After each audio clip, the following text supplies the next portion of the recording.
Hello and welcome to Phase 3 of the Zoning Code Update, which includes revising the Process and Procedures Chapter 1810 and the Land Use Chapter 1828. The purpose of this video is to outline the draft Chapter 1810 for Process, Procedures, and Notice, which is currently published for public input at guidinggolden.com. The goals of Phase 3 include streamlining processes. We're putting all the steps an applicant needs to follow into one easy-to-find chapter. Improving approvals. We're changing some of the steps for getting big projects approved, like amendments to planned unit developments, or PUDs. We're making things clear. We're tuning the rules into simple tables so it's easier to understand. And we're listening to you. We're adding or changing rules based on what the community wants and needs, and this includes expanding the mailed notice area. A key element of the draft is to move the various application processes scattered throughout the zoning code into one chapter, including subdivision, variances, short-term rentals, PUD process, adjustments, sign permits, site development plans, zonings and rezonings, and designation and historic preservation processes. The first section of the chapter includes a table for administrative applications. Those are applications that can be approved or denied administratively by the Director of Community Development, and also a table for discretionary approvals. Those are applications that require a decision by an appointed board, like Historic Preservation Board or Planning Commission, or by City Council. Examples of administrative applications include sign permits and planning licenses for things like short-term rentals or backyard chickens, minor adjustments or admin PUD amendments when an application needs a little relief from things like setbacks. Minor plats and lot line adjustments are for subdivisions with a limited number of lots and administratively approved as long as they don't have easements or dedicating roads. And site plans and form zone site plans are reviewed and can be approved administratively by the director. They can also be referred to Planning Commission by the director if it is required by a PUD or if the development has more community impact. Examples of discretionary applications include special use permits, and those are required for things like farmers markets or land uses with some more community impact, or for a mixed-use residential development where they don't meet the 25% commercial requirement. Discretionary approvals also include major PUD amendments and rezonings, so that might be going or changing the land uses allowed on a zoning map from maybe residential to commercial would be an example of either a PUD amendment if it's in a PUD or a rezoning where it is going from one zone district to another. Major adjustments and referred site development plans. So some site development plans, as noted, have greater community impact. An example might be the Claywork site development plan, which seeks to redevelop several blocks with significant buildings and infrastructure.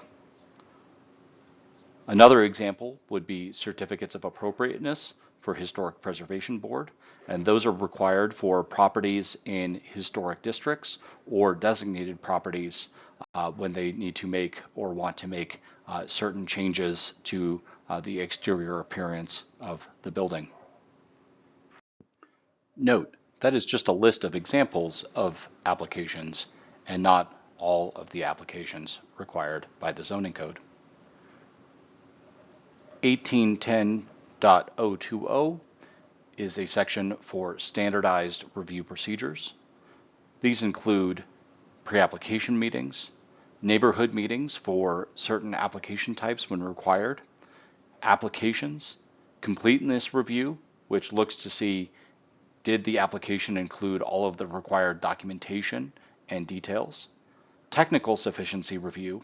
This step evaluates whether the information provided is consistent, it is accurate, and it is administrable. So a site development plan that is missing key details, such as landscape coverage, or lot coverage would be technically insufficient, even though they included maybe a site plan that just was missing those details. City staff review, this is done by engineering staff and planning staff in coordination with the fire department when necessary to review those applications and make sure that they comply with all relevant aspects of the code. Referrals, sometimes the city refers documents either to other departments that aren't usually part of that staff review or to outside agencies such as Excel or the Colorado Department of Transportation, CDOT. Public notice is a notice period, and when an application is heading towards either a decision by the director or in public hearing settings by Planning Commission, Historic Preservation Board, or City Council.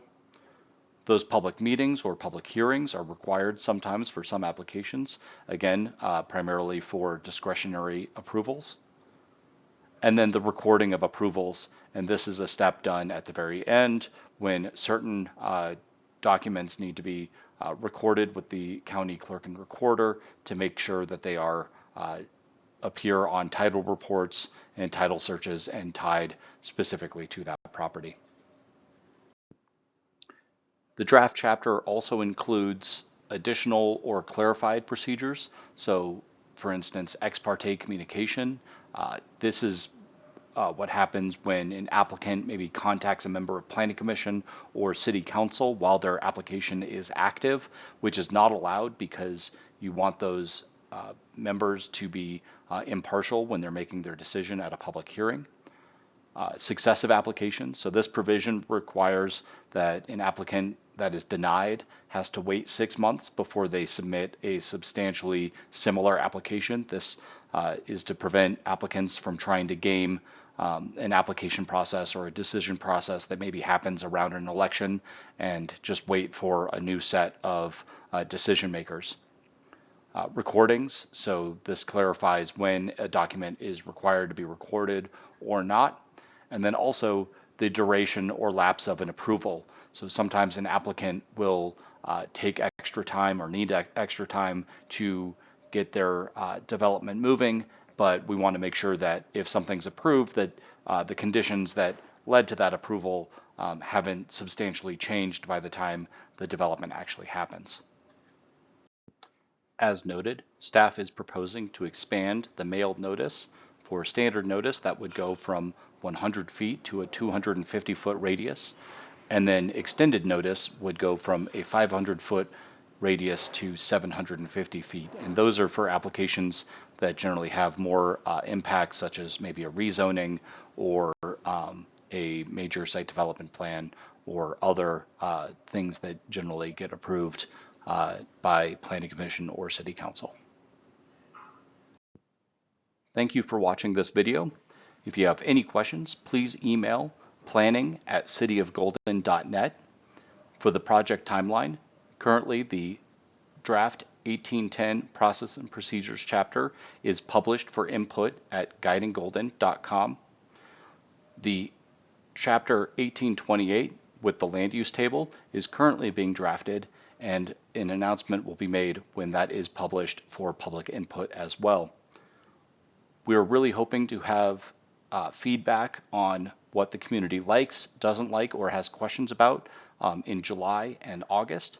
Staff will hold office hours where the public will be invited to attend either in person or virtually to have their questions answered and also to have a listening ear from staff.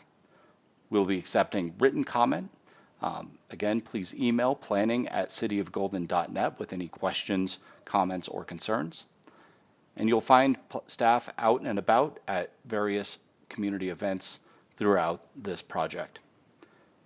In August and September, we will be refining details of the draft chapters based on those public input to meet the community needs and desires. We'll also be holding additional study sessions with Planning Commission and City Council. And then we will be holding public hearings for adoption when those draft codes are ready, with likely a Planning Commission recommendation hearing in October and then City Council hearings in October and November. Thank you for your consideration, and please visit guidinggolden.com/zoning-code-update. Have a good day.